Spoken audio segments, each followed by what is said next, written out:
자, 이제 중심사상 부분으로 들어가는데요. 중심사상, 이 빅 아이디어라고 얘기를 우리가 해요. 그러니까 제가 첫 번째 시간에 얘기했던 것처럼 헤든 라빈슨에게 헌정하는 책이 나온 적이 있는데 그 책 제목이 빅 아이디어 설교인가 그랬어요.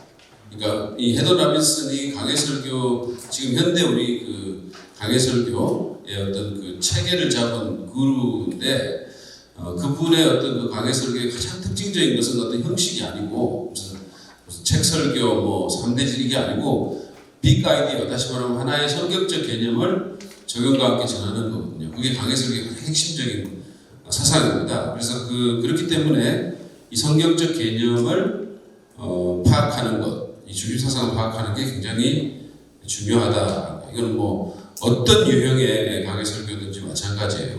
그래서 한번 우리가 좀 시간이 뭐 많지는 않지만 그래서 그래도 간단하게 한번 살펴보도록 하겠고, 여러분들이 또 저도 그렇고 마찬가지인데 이게 사실은 그 단시간에 막 어떤 본문을 갖고 바로 막 그 안에서 중심사상을 파악해내거나 이럴 성격이 아니에요. 굉장히 어떤 본문은 비교적 또 좀 쉽게 할 수 있는가 하면 어떤 본문은 또 상대적으로 굉장히 어렵고 실험을 해야 되는 그런 부분들이 있거든요. 그래서 그냥 이게 뭐다라는 정도만 이 시간에 우리가 좀 하도록 하겠는데, 이미 또 공부하신 분들은 복습하면서 다시 한번 여러분의 설교를 생각하고 내가 설교할 때 이 성도들에게 정말 이 중심 개념을 명확하게 전하고 있는가라는 사실을 한번 그 본인에게 평가해 가면서 보는 시간이 됐으면 좋겠어요. 자, 중심사상은 뭐냐 하면, 중심사상이라는 것은 본문이 가르치는 핵심적 내용을 보편적 진리의 형태인 한 문장으로 표현하는 것입니다. 중심사상이라는 것은 본문이 가르치는 핵심적인 내용을 보편적 진리의 형태인 한 문장으로 표현한 거예요. 제가 이제 여러분들에게 이미 이 책을 읽어보신 분들이 있을 거예요. 근데 이제 이게 제가 지금 한글판이 없어가지고 영어책만 갖고 왔는데, 이 구약 내러티브 설교에 대한 책이거든요. 스티브 매튜슨이 쓴 책이 CLC에서 나왔어요. 번역돼서. 이게 구약 내러티브, 뭐 삶을 변화시키는 구약 내러티브 하여튼 뭐 그런 식인데, 기독교 저자들은 뭐 안 되면 전부 삶을 변화시키는 이렇게 붙이면 돼요. 거기도 보면 이제 그 빅 아이디어에 대한 얘기들을 딱 하고 있거든요. 그래서 나중에 한번 살펴보시기를 바라는데, 이를테면 이제 빅 아이디어에 대해서 보편적 형태의 문장으로 이렇게 서술하는 거다 이렇게 얘기를 했어요. 얘기를 해가지고 여기 보면 뭐 이렇게 여기 이게 있어요. 자, 사무엘하 11장 12장에서 여러분 잘 아시는 우리아 사건, 밧세바 사건이죠. 밧세바 사건에 보면 이 책에 이제 이분의 설교문이 뒤에 예문이 나오는 걸로 제가 기억하고 있는데, 폴 보든이라는 사람이 이제 설교 그 본문을 갖고 설교를 하는 거예요. 설교를 하는데 서기적인 빅 아이디어를 이렇게 썼어요. 다윗은 하나님의 은혜로 그에게 주어진 것이 무엇인지를, 하나님의 은혜로 그에게 주어진 것과 또 하나님의 은혜로 주어지지 않은 것이 무엇인지를 받아들이기를 배웠다라는 게 이게 말하자면 이 본문의 서기적 중심 사상이에요. 그러니까 다윗은 하나님의 은혜로 그에게 주어진 것과 주어지지 않은 것이 무엇인지를 받아들이기를 배웠다. 그러니까 이게 이제 서기적 중심 사상인데, 여기서 이 사람이 굉장히 잘 캐치한 게 이제 이를테면 다윗과 밧세바 사건에서 이제 핵심이 뭐냐 하면, 많은 경우에 뭐 무슨 나단 얘기도 나오고 어쩌고저쩌고 하는데, 이제 거기 보면 무슨 뭐 어떻게 하면 성적인 유혹을 피할 수 있을까, 뭐 또는 무슨 정직이 최선의 뭐 선택이다, 뭐 이런 다양한 방식의 아이디어들을 낼 수가 있는데, 이제 폴 보든은 이렇게 얘기한 거. 거기 보면 하나님께서 다윗이 그 잘못하고 나서 나단을 보내가지고 그를 책망하실 때 이런 얘기를 했어요. 내가 너를 그 양치는 목동에서 끌어올려가지고 지금 이 나라의 왕을 삼고 이렇게까지 해줬고 내가 네가 원하는 걸 다 줬다. 만약에 그것이 부족했더라면 더 줬을 거다라는 거예요. 근데 네가 어쩌면 이렇게 네한테 안 준 거를 탐해가지고 그거를 갖고 지금 빼앗아서 이런 짓을 하느냐 이런 식의 어떤 말씀을 했거든요. 그러니까 폴 보더는 그게 핵심이라고 본 거죠. 그 본문에서. 다시 말하면 다윗이 범죄한 것은 하나님이 그에게 은혜로 주신 것과 주시지 않은 것을 구분을 못해가지고 안 준 거를 자기 걸로 하려고 욕심을 내가지고 그래서 그 모든 일들이 벌어졌다는 거예요. 그래서 이제 그런 방식으로 여기 제가 이제 그 소개해드린 것은 서기적인 중심 사상이거든요. 그러니까 서기적인 중심 사상은 본문을 보면서 여러분들이 그 본문의 시제로 쓰는 거예요. 그러니까 이거는 그 본문의 시제는 과거죠. 다윗은이라는 게 과거 인물이 나오고 이제 본문의 시제는 배웠다라는 게 나오고 뭐 이런 식이죠. 근데 이제 이게 보편적인 방식으로 바뀌면 이거는 강해적인 중심 사상이 되는 거죠. 그래서 강해적인 중심 사상으로 바뀌면 이제 그것을 하나님의 백성은 이렇게 나와야 되겠죠. 하나님의 백성 또는 성도는 또는 그리스도인은 하나님이 은혜로 주시는 것과 그렇지 않은 것이 무엇인지를 받아들이기를 배워야 한다. 이렇게 이제 바꿔야 되고 그게 설교적으로 가게 되면 이제 그것은 여러분의 청중 상황, 교회 상황에 맞도록 그게 각색이 되지 않는 거죠. 이런 방식인데요. 어쨌든 제가 이제 예를 하나 일단 미리 드렸고 그 다음에 이제 중심 사상을 그래서 이제 핵심적 내용을 보편적 진리의 형태인 한 문장으로 표현한 것이다라는 것이 무엇인지를 아마 조금 그 감이 잡혔을 거예요. 그러면 중심 사상의 구성 요소를 보면 두 가지입니다. 두 가지. 그러니까 subject하고 complement예요. 이게 이제 이거를 우리가 반드시 기억을 해야 되는데 이 두 가지가 합쳐져서 성경적 중심 사상이 되는 거예요. 그럼 서브젝트라는 것은 뭐냐? 보통 우리가 서브젝트라면 주제를 알아요. 주제 또는 주어이기도 하죠. 주어. 이 서브젝트는 성경이 또는 설교자가 그러니까 말하자면 성경 본문이 무엇을 말하는가, 무엇에 대해서 말하는가 라는 것이 서브젝트예요. 또는 설교자가 무엇에 대해서 말을 하는가 이게 서브젝트. 그러면 컴플먼트는 뭐냐면 컴플먼트는 그 서브젝트에 대해서 이 본문이 또는 설교자가 무엇을 말하는가 라는 거예요. 아시겠어요? What the text 또는 preacher 설교자가 says about 설교자가 또는 본문이 무엇에 대해서 말을 하는가 그거예요. 근데 이제 이 컴플먼트는 이 설교자가 그러니까 이 서브젝트에 대해서 본문이 또는 설교자가 무엇을 말하는가 하는 거예요. What the text says about the complements. subject. 그게 이제 본문이에요. 그래서 이 주제에 관해서 또는 이 본문이 뭐라고 말을 하는가, 나나 또는 본문이 뭐라고 말하는가.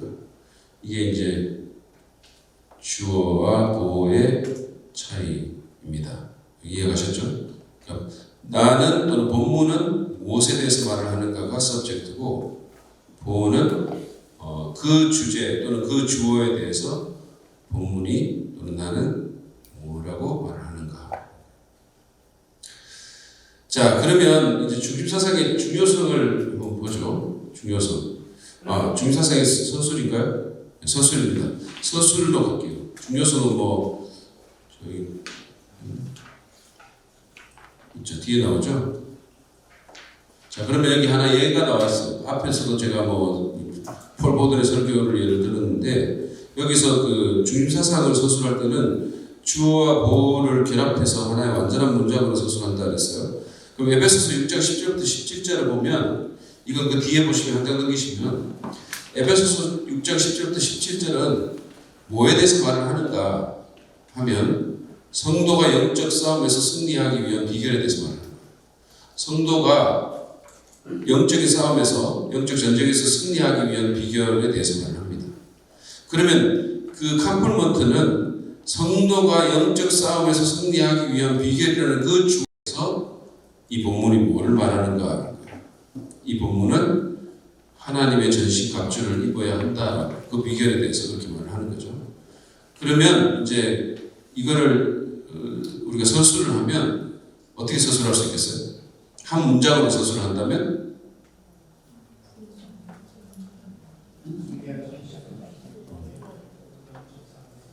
영적 싸움에서 승리하기 위해서는 하나님의 전신갑주를 입어야 한다. 이렇게 되겠죠. 영적 싸움에서 승리하기 위해서는 하나님의 전신갑주를 입어야 된다. 뭐 이렇게 한 문장으로 요약한다. 그럴 수 있겠죠. 자, 그러면 이게 왜 이렇게 하나의 어떤 그 빅 아이디어를 전하는 것이 왜 필요하고 왜 중요하냐라는 그 중요성에 대한 건데요. 첫 번째로는 수사학적인 그런 그 이유들이 있습니다. 왜 중요하냐? 첫째는 수사학 이론의 증거가 그렇다는 거예요. 쭉 이제 수천 년이 넘는 그 연설, 수사학, 이런 웅변술 이런 것들을 연구를 해보니까 이게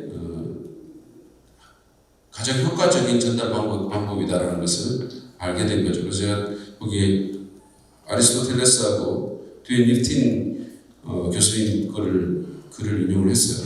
그래서 고대 말하자면 그 철학자이고 수사학자인 아리스토텔레스는 수사가 효과적으로 전달되려면 단선적인 논지를 따라서 말을 해야 되고 청중의 참여를 유도하는 것이 좋다 이렇게 말했습니다. 단선적인 논지, 그러니까 다시 말하면 여러 가지 것들을 말하지 말라는 하나의 주제에 대해서 말하는 거예요. 그게 가장 효과적이라는 거죠.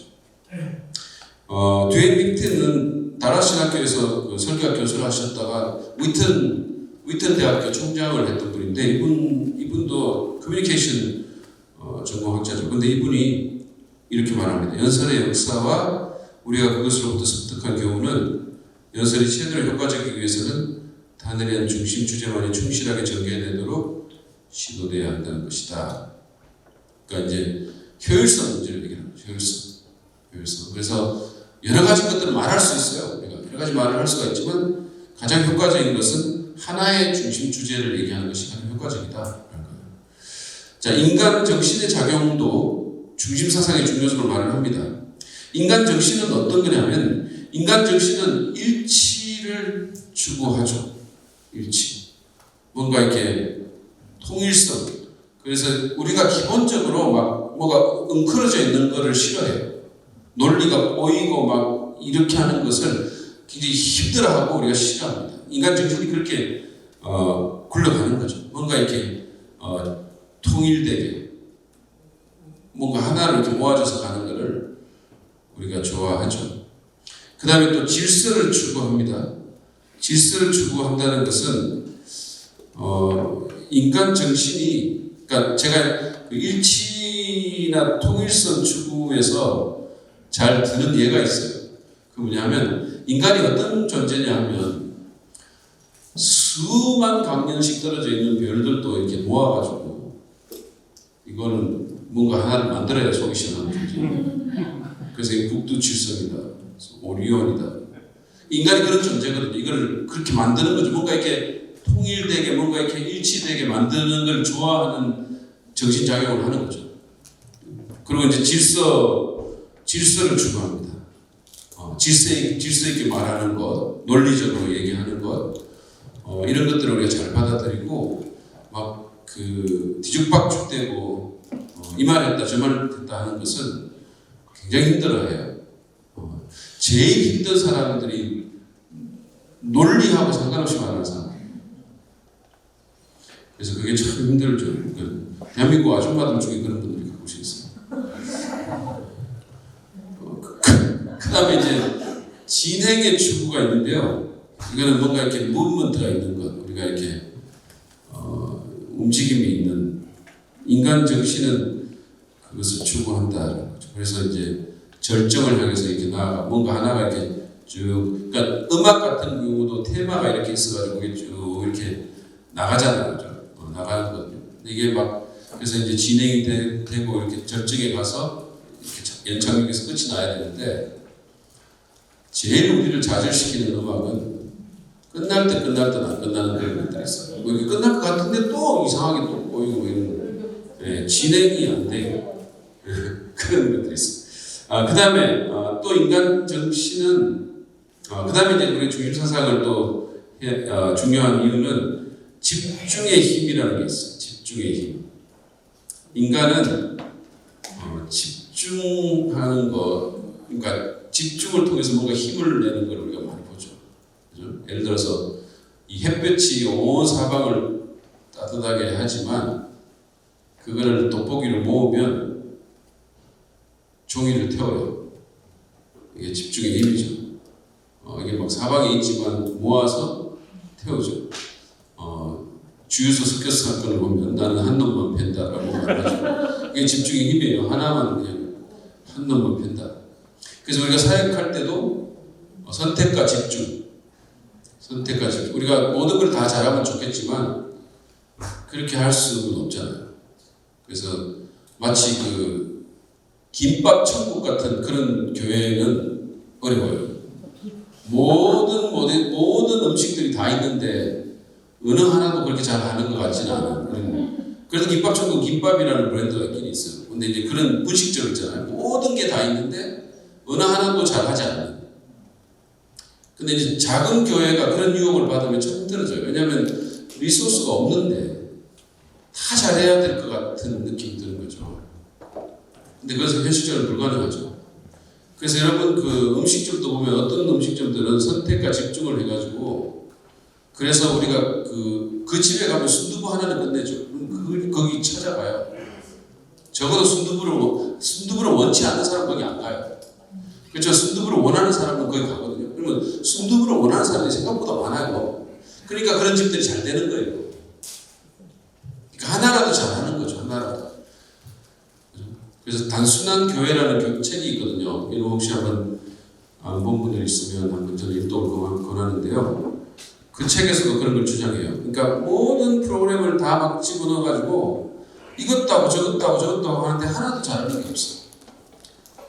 너무 복잡해요. 그러지 말고 하나만 집중하자. 잘할 수 있는 것. 그 말은 이제 교회로서 기능을 뭐 완전히 포기하지 이런 뜻은 아니에요.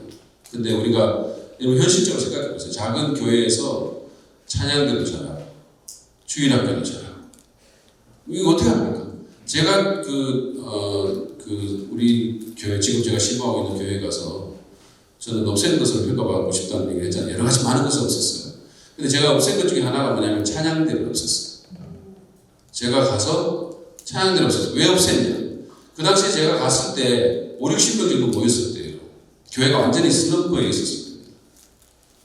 그런데 그때 갔는데 찬양대를 하니까 절반이 앞에 나오는 거예요. 찬양대 시간에. 그러니까 오히려 어떨 때는 앉아있는 사람이 여기 오는 사람보다 훨씬 적은 정도로. 그러면 어떡합니까? 그 찬양대를 유지하기 위해 가지고 너무 많은 에너지가 드는 거예요. 그러니까 이 주일날 교회들이 다 모이는 경우가 주일이 이제 가장 많은데 주일날 예배 끝나고 나서 전부 찬양대 한다고 없어지고 뭘 할 수가 없고 훈련도 안 되고 뭐 안 되는 거예요. 그래서 내가 이거는 안 되겠다 이런 생각이 들더라고. 거기 또 찬양대 보통 들어가는 분들이 교회에서 일정하는 분들이 들어가요. 그러니 이게 그 예배 가운데 딱 한 곡 하는데 그거 때문에 그렇게 많은 사람들이 거기 들어가가지고 주일날 아무도 찾아도 없고 그래서 내가 안 되겠다 이거 없애야 되겠다 이런 생각이 들었어요. 그래서 제가 이렇게 얘기했습니다. 당분간 없애야겠다고. 당분간 근데 제가 생각해도 좀 똑똑하게 말하는 것 같아요. 왜냐면 당분간이 언제인지 끝은 모르니까 하여튼 당분간 내가 없앨 텐데 그 대신에 우리가 제가 여기 설명을 했어요. 왜 없애는지 얘기했어요. 우리가 지금 이런 상황인데 여러분들 다 훌륭한 분들이고 여러 가지 일들 중요한 일들 많이 할 수 있는 분들이 다 거기 가가지고 교회가 좀 어렵지 않느냐. 그래서 이 중에서 이제는 찬양대를 하지 않고 특송으로 가겠다는 거였어요. 그래서 특송팀을 대안으로 제시를 했어요. 특송팀을 대안으로 제가 제시를 해가지고 그래서 퍼폼을 하는데 뭐 때로는 중창도 이중창도 하고 때로는 뭐 솔로도 하고 하는데 훨씬 듣기도 좋아. 예전에 막 다 나와가지고 막 그래요. 하여튼 별로 그렇게 막 퀄리티도 없는데 퀄리티가 없거든요. 왜냐면 하고 싶은 거 다 들어가니까 퀄리티 없죠. 오디션 하는 것도 아니고. 그러니 이게 되겠어요. 그래서 제가 이제 그 대안을 제가 일단 제시했다는 거. 근데 그 대안이 사람들이 생각할 때 대안이 됐던 것 같고 일단 내가 당분간 한다고 얘기했기 때문에 그것도 조금 이렇게 그래서 없어진 거예요. 없어진 지금까지 지금 하고 있어요. 제 생각은 모르겠어요. 제가 한 교인이 몰라 한 500명쯤 되면 한번 시도해볼까 하는 생각이 있어요. 근데 이제 아직은 아니라는 생각이 들어가지고 아직까지 안 하고 있는데 어쨌든 그렇게 제가 이제 없애면서 좀 다른 데 집중해야 되겠다. 다른 데 집중해야 돼. 여러분 생각해보세요. 성가도 잘하고 주일학교 잘하고 못합니다. 그래서 하나에 사역도 집중하는 게 필요하고 그래서 저는 우리 교인들한테 그런 얘기를 해요. 여러분들이 어떤 기업체나 어떤 가게나 이런 걸 생각하면 딱 떠오르는 게 있을 거라고. 그게 브랜드 힘인데 우리 교회를 사람들이 생각할 때 뭐가 제일 떠오르겠냐고. 그런 게 있어야 된다고. 그런 게 있을 때 사람들이 그것 때문에 오는 사람들이 생긴다고. 그런 거죠. 지금 예를 들어서 우리 지금 여기 강서침례교회가 있는데 강서침례교회 딱 생각하면 복음 이런 게 딱 떠오르잖아요. 복음이 그 교회의 강점이다. 이게 딱 떠오르는 거예요. 그러니까 그런 것들이 있어야 돼요. 교회 안에. 뭔가 하나라도 잘하는 게 있어요. 그럴 때 사람들이 그거를 위해서 모이는 거죠. 앤디 스탠리는 이렇게 그랬어요. 자기는 그 교회는 진짜 단순 선택과 집중하는 교회인데 심지어는 그 사람들은 주일 예배를 굉장히 탁월하게 드리는 거죠. 주일 예배 그거를 아주 탁월하게. 그래서 그 사람이 이렇게 우리 교회 예배에 나온 사람들은 거의 90%가 다시 온다 그랬어요. 만족스러워하고 물론 이제 기독교 문화 그런 것도 있겠지만 거기에 그만큼 집중을 하는 거예요. 그러니까 그 교회는 주중 모임이 없어요. 금연 모임 없어요. 수요 예배 없어요. 그러니까 기도회 없어요. 그래서 자기가 말하는 게 우리는 기도에 반대하는 게 아닙니다. 기도를 반대하는 게 아니라는 거예요. 기도는 우리가 계속 하라고 한다는 거예요. 단지 우리는 모든 역량을 주일에 집중시킨다. 그러면서 자기가 이렇게 얘기했어요. 우리 교회, 자기가 이제 교회를 개척해가지고 한 번도 자기 교회가 작을 거라고 생각해 본 적이 없대요. 왜냐하면 자기들은 분명한 특징이 있는 교회였기 때문에 그렇다는 거죠. 그래서 이런 얘기를 해요. 여러분들 막 어떤 그 지역에 그 사람이 이게 좀 상업적인 거라고 모르겠어요. 어쨌든 그런데 그냥 이해하고 들으시기 바랍니다. 만약에 어떤 지역에 호떡집이 엄청 많아. 그러면 거기 또 다른 호떡집 차려놓으면 그 호떡집이 잘 될 가능성이 별로 없어요. 아주 잘하지 않아요. 근데 완전히 특색이 있는 뭔가가 하나 딱 생기잖아요. 전부 호떡집밖에 없는데 찐빵집이 생기면 그 찐빵이 좀 맛없어도 그 찐빵집은 잘 될 가능성이 많아요. 그러니까 그런 얘기를 분명히 해요. 그게 제 얘기가 아니고 그 사람 얘기예요. 그러니까 그 말은 뭐냐면 자기가 처음부터 아예 이 아틀란타 지역에 있는 교회들과는 구별되는 뭔가를 가진 교회로 자기가 만들었다. 그래서 같아지려고 노력 안 했다는 거예요. 그러니까 제가 지금 이제 근데 그게 참 과감한 결단이었던 것 같아요. 그러니까 저 같은 경우는 지금 이제 송정지구로 이사를 갔잖아요. 이사를 가니까 이제 여러 사람들이 방문을 해요. 지금 인구가 유입이 되니까. 그러면 이제 사람들이 이렇게 들어오면서 이제 사람들이 보는 게 있어요. 보통 보는 게 그런 거예요. 주류 교회와 비슷한 교회인가라는 걸 보는 사람들이 많죠. 주류 교회와 비슷한 교회인가. 이때는 뭐 사도신경 하냐, 뭐 무슨 이런 거죠. 성가대 하냐, 이 강대상에 올라갈 때 청바지 안 입고 이런 걸 보는 분들이 많아요. 그래서 제가 만약에 그런 것들을 요구하는 사람들에게 그분들 요분도 좀 얻고 싶고 저분도 얻고 싶고 이러면 교회가 하나도 특색이 없는 교회가 되고 엉망이 되는 것 같아요. 제가 볼 때는. 그래서 저는 확실하게 정했어요. 그러니까 그 전통 보수적인 형식을 얘기하는 거예요. 전통 보수적인 장로교회 스타일을 좋아하는 분들은 저는 포기했어요. 저는 그런 분들, 우리 교회는 그런 분들을 행복하게 해줄 만한 교회가 안 되는 것 같아요. 그래서 그건 아예 제가 포기했어요. 포기하고 우리 같은 교회를 좋아하는 사람들, 그런 사람들도 분명히 있어요. 그런 사람들은 우리가 적극적으로 받겠다. 그래서 하나를 이렇게 아예 딱 포기를 해버리니까 마음이 편해요. 아예. 그런 분들은 더 좋은 교회들이 있어. 그걸 우리보다 훨씬 더 잘하는, 우리가 설사 해본다 해도 그거 잘하겠어요? 뭐 지금 찬양되고 어쩌고 해봤자 잘하겠어요? 그냥 더 잘하는 교회 가시고, 우리는 우리 색깔 유지하겠다. 우리 색깔 유지해서, 왜냐면 우리 교회 건물 자체가 벌써 늘 종교적인 더 예수 닮은 교회예요. 이상합니다, 교회가. 교회 같지 않아요. 약간. 그렇기 때문에 그냥 그런 거 좋아해서 오시는 분들, 우리가 말씀으로 잘 양육하고, 복음으로 주님께 인도하겠다. 아예 그런 생각을 딱 하고 있어요. 그래서 어쨌든 간에 그 집중의 힘이 있습니다. 모든 사람을 만족시키는 교회는 없어요.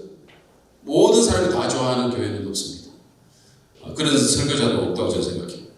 자, 그 다음에 성경적 설레. 성경적 설레. 제가 어제 온 강사님 얘기를 자꾸 해서 미안한데, 저는 그분 참 좋아해요. 정말 좋아하는데, 그분 같은 설교자를 또 싫어하는 분도 있어요.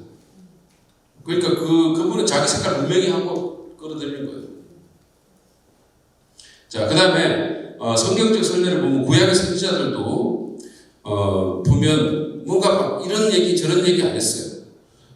소위 그 구약에 보면 그 문자적으로는 이 burden of the Lord 라는 말인데요.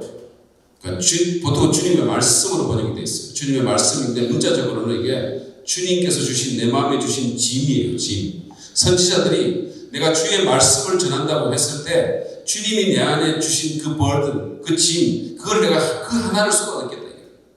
나는 그거를 쏟아내고 싶다라는 그런 강렬한 열망이 그들에게 있었던 거예요. 그리고 그 다음에 이제 신약의 사도들도 보면 베드로도 사도행전에 보면, 사도행전 2장에 보면 그 딱 하나의 요지, 예수 그리스도께서 너희들을 위해서 죽었다라는, 너희들을 구원하기 위해서 죽으셨다는 그 얘기를 그거 하고 있고, 바울도 마찬가지. 바울도 아레아바고 사도행전 17장에 보면 거기서 설교하잖아요. 거기 보면 딱 하나의 요지에 대해서 얘기를 하고 있어요. 그래서 도널드 스누키언 교수님은 바울의 각 설교는 하나의 단순한 사상이나 개념을 중심으로 전개가 된다라고 말을 합니다.